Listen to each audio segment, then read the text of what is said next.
All right, so I want to recap week 2 for you. It's been a good week, a busy week. Hopefully you've enjoyed it and enjoyed the readings. I'm going to share my screen because I want to talk through those readings with you and just kind of recap them and make sure that you're clear on what you need to get out of those sections. And if you're not, please do reach out to me, schedule some time with me, 10 office hours, whatever it is you need to do. Send up smoke signals. I'm here for you. But let me just sort of recap what the readings were and tie those back into what we're doing here. So in the figliolo, I have to say it in the Italian way. I'm part Italian, and so when I see a word like that, I just have to say it, figliolo. Anyway, and I use my hands a lot, so I apologize now for that. For the rest of the course, you're going to see me doing that. But anyway, so hopefully you can see my screen now, and I've got the 5-step process that Figliolo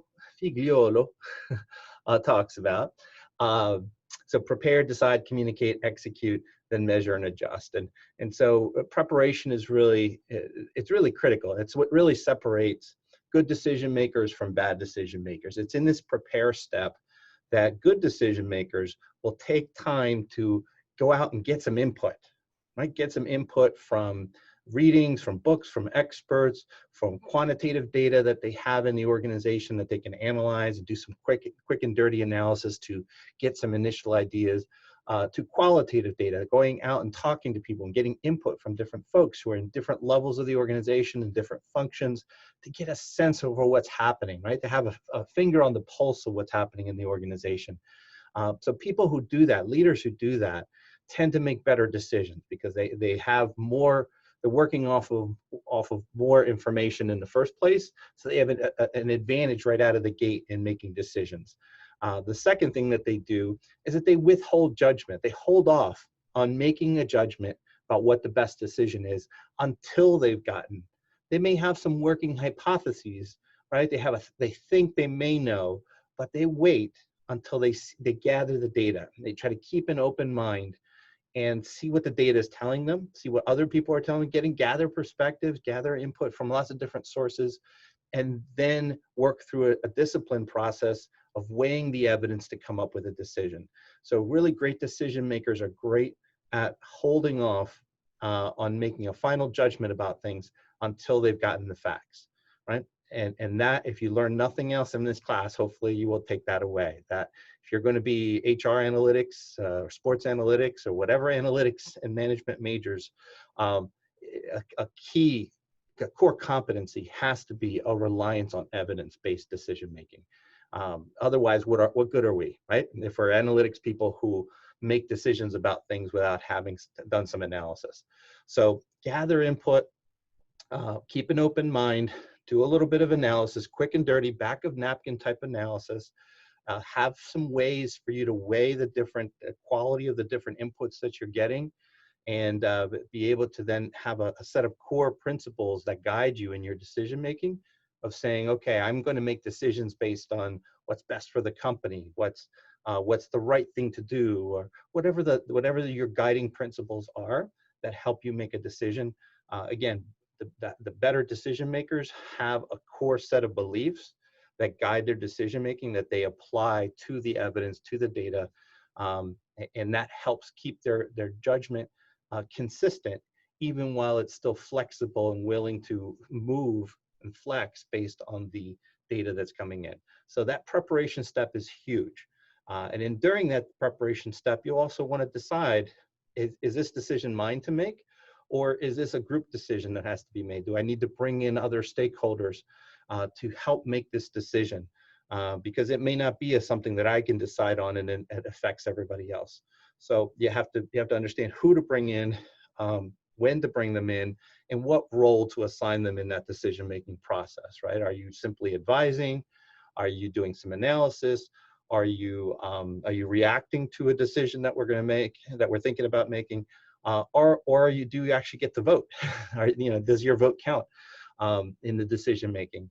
Or is it not about voting and it's really just we want some advice from you so that I can make a decision? So whatever that is, you want to be clear about the roles, as Mike says in the video. So that preparation step is key, and that's what this thing that really differentiates the high quality decision makers from everybody else. The second step, decide. There, you know, that's a bit more straightforward, right? Everybody makes decisions, but not everybody makes good decisions.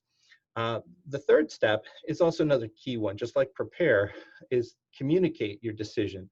Many people, many leaders have the problem where they make a decision and then they don't communicate it out to folks. They don't feel either they don't feel it's critical, or you know, they've sort of moved past it. It's, I've made a decision and now I'm just going to keep going, you know, going on with my life, without understanding that they need to bring everybody else with them. So all the people who are affected by your decision, and whether it's your decision by yourself or a group decision, however the decision gets made, all the people who are affected by it need to be brought along on the journey. And if you don't communicate with them about what the change is, why the change is, when the change is, how the change is going to happen, right? The what, why, when, how, where of your change, if people aren't clear on that, don't have a basic understanding of it, then you're leaving people behind. And that's just setting the table for bad execution, which is the next step, right? So executing the change, actually making all this stuff happen, moving things around. You know, usually we're pretty good about that, but oftentimes we fail in communicating effectively before we execute, and during execution and after execution. So communication is oftentimes a problem with the organizational decision making. And then the fifth step, measure and adjust, is another thing that we oftentimes don't do that we need to do. We need to be better at doing is, once you've implemented a change, you have to measure the impact of that change. You really need to be measuring it before you implement that change. You need to have a baseline for how are things today, so that then later when you measure it after the change has been made, you can compare that baseline to the new state, right, the future state, and see if there's been an improvement. Otherwise, how do you know that anything's changed or changed for the better, right? How do you know that there's been progress? So you need a baseline, you need to measure. So measuring all the way through this whole process, from the preparation all the way around the loop, and then making adjustments. So being open to modifying your solution, your change idea, to accommodate or address the needs of the organization, right? The feedback that you're getting and the results that you're achieving. You need to be measuring it, you need to be seeing what's going on, and then making adjustments based on it. So you have to be flexible and keep an open mind throughout this process. And those are things that we struggle with: the preparation, the communication, and the measuring and adjusting. Those are the three out of these five that organizations really tend to struggle with, and you have to watch out. Deciding and executing, we do all the time. Unfortunately, we do it without a whole lot of thought about all the other stuff. So really, I think some important lessons there coming through from Figliolo. He also talks about decision-making styles: autocratic, participatory, democratic, consensus-based. Those are important decisions that you have to make during that preparation step of trying to figure out who to involve and how the decision is going to be made. Is it important that, does it affect a lot of people, and is it important, therefore, to have more participation? Or is it a very localized change, and is it a very minor change that doesn't require as much participation, right? And you have to be making good decisions about that and understand the scope and intensity of that change that you're making to be able to decide what the right decision-making style is. Some leaders make the mistake of thinking that they have to bring in 100 people to make a decision on anything, and that's a problem. And then there are other leaders who don't feel they need to bring in anybody on any decision, and that's a problem. You need to adjust your decision-making style to the situation, to the type of change that you want to bring about. So that's another important takeaway from this video course. And then the third is Mike's point about reducing risk, right? That's really the main thing we're trying to do here. Is anybody can make decisions, but how can we make decisions in a way that reduce the risk that bad stuff will happen and increase the chances that good stuff will happen? And so what he talks about are three ways to reduce risk. In general, involve more people. So when you have a higher risk situation where the more can go wrong, well, involve more people, and that helps to bring the risk down. And by involve, I don't mean just after the fact, after you've made a decision, but involve them in the decision making. so that they can help inform the decision and get you to a better decision, one that everybody's more bought into. Second, take more time if you can. Sometimes we tend to rush and make decisions sooner than we need to. And it's not, oftentimes we don't need to make all these decisions right up front. You can break them down, which is the third item here, break them down into smaller smaller decisions that can be made over time, right? So let's say that we agree that this is a problem, for example. Now let's take a closer look at the problem, get some data on the problem, and then decide if the problem is big enough that it's worth fixing. You do that. Okay, we feel that the problem's big enough to be worth fixing. Okay, now let's get to the root causes of it and do some additional analysis and come back and figure out the root causes. Once we figure out the root causes, then take that back and do some ideating and come back and bring some ideas to the table that we can all bat around. Then let's figure out which one's the best idea and let's try that out. Let's test it and so forth. So you can break these decisions down into smaller decisions that need to be made instead of trying to figure everything out up front. And oftentimes what happens is people don't figure it all out up front. They make big decisions. They say, we're going to change this and we're going to change it in this way. And they've already got the solution already figured out way before they've even analyzed the need. And it winds up leading to bad stuff happening. So, so take more time when you can. If you can't, at least make sure that you do the important things like that analysis, the impact analysis, the root cause analysis, and so forth, because those really make a difference. And then where you can, break the decisions down into the smaller decisions. I always try to, when I work with my clients, I try to figure out what's the minimum decision that I need? What's the smallest size decision I need them to make? What can I get them to commit to today? It's just this one little thing. There may be a whole bunch of stuff I need them to commit to, but right now I just need them to commit to this, and that will help us move the ball forward just a little bit. And I find that that approach works really well with them. And if we can go faster, that's great, but at least we moved forward. So that's the Figliolo stuff.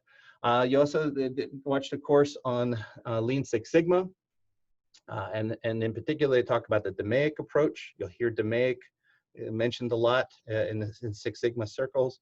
That is the core process of Lean Six Sigma that everybody, all the practitioners sort of, work with. So DMAIC stands for define, measure, analyze, improve, and control. You'll see these steps are very similar to some of the other steps and the other processes that we're talking about. Figliolo stuff and future search and design thinking all have similar approaches, but there are differences.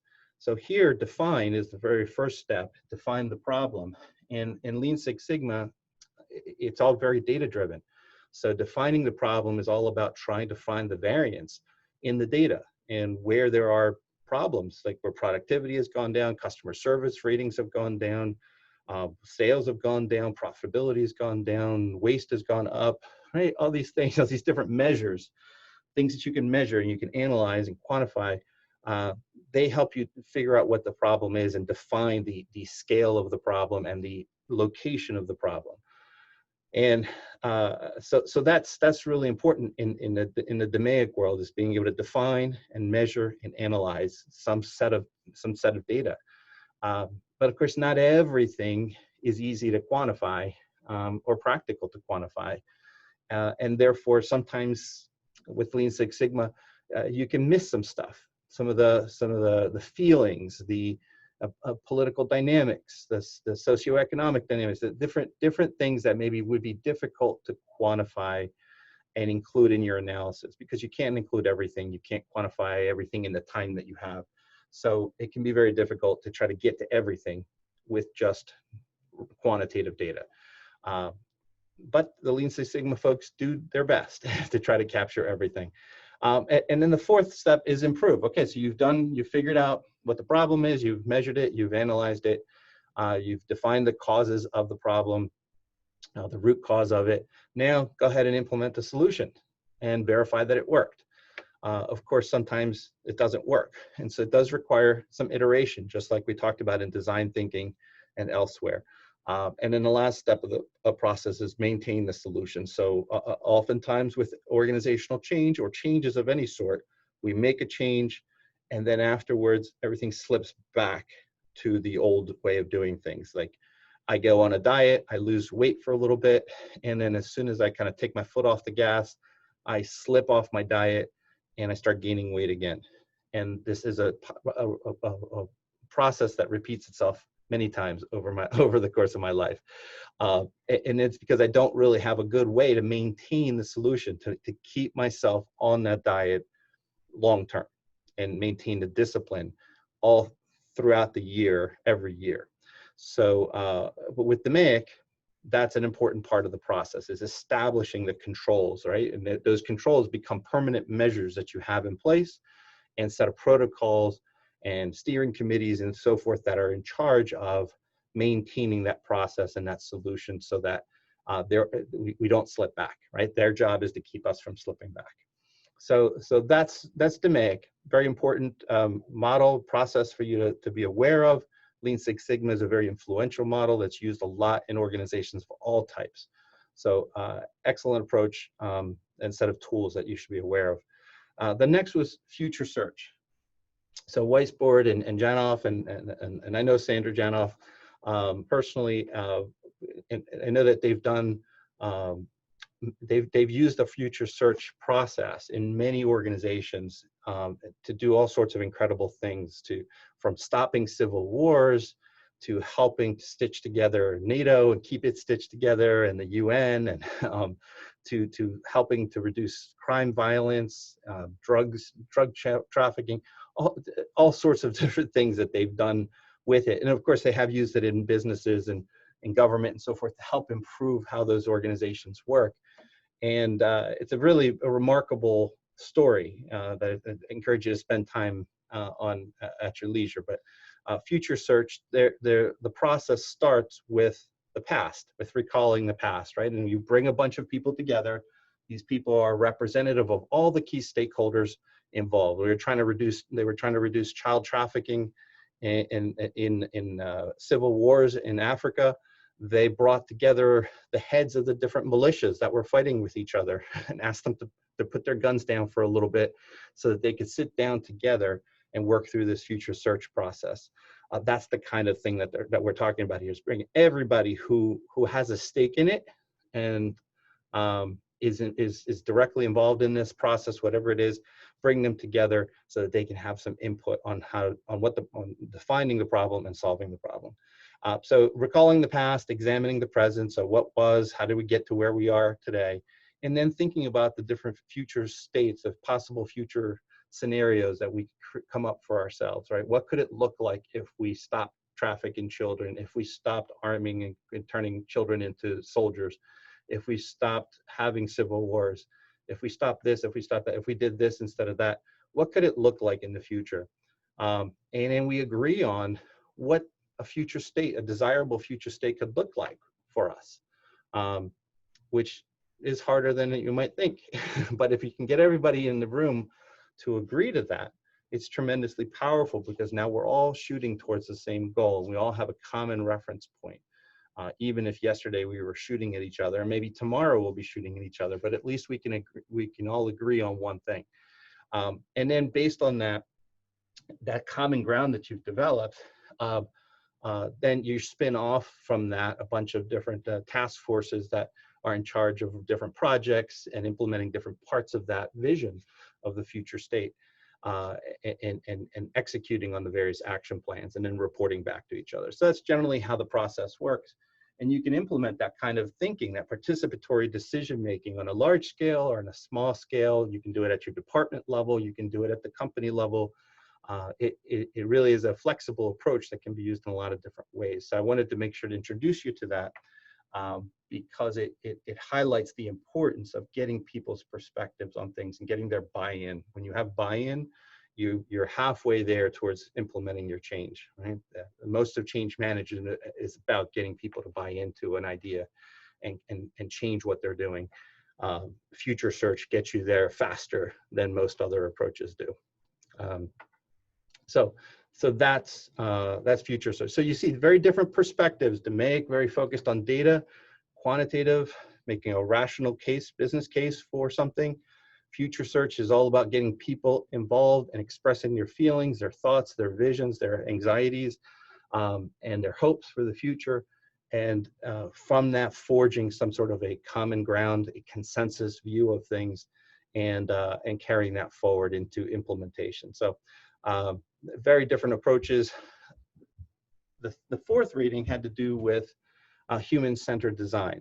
So once you've figured out what the problem is and the root causes of it, and now you're ready to come up with a solution, Don Norman helped us, develop a process. The design thinking process is really started with his writings, and its focus is on human-centered design, right? It's starting with the humans who you want to have change. So what is it you want them to do differently?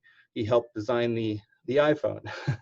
and so how from looking at it from a human perspective, the user's perspective, how would you design a solution around their perspective, around their needs? And so that's really key. And so he introduced us to, in that video, two key design principles. One is discoverability, the other is feedback. So whatever you're designing should be intuitive enough, or should at least be organized and packaged in a way that's intuitive enough that anyone can figure out what it is and how to use it. If they can't discover on their own how to use it, and you need a whole bunch of written instructions, you need a bunch of training on it, like you have to really support it like crazy, it makes it so hard to implement that people just won't do it, right? They will either abandon the process of change and go back to the old ways, or they will struggle. They'll struggle through it and take a long time to come around, right? So you want to design things in a way that, from their perspective, is simple and intuitive. And then the second thing is feedback. When they do something, they need to see some effect of it, right? So if you get them to change what they're doing, they need to see an improvement, a benefit immediately. If they do something and at first what they get is nothing, or worse, they get punished, then they're not going to want to do it. That negative feedback loop is going to create a situation where they're just not going to want to change. So you need to make sure that that feedback loop is there, and and ideally that it's a positive one, so that people can figure out the change quickly, adopt the new behavior you want them to adopt, and then when they adopt it, positive things happen to give them some positive feedback to reinforce them going back and doing it again. Without those two things, you're going to have a hard time implementing your change.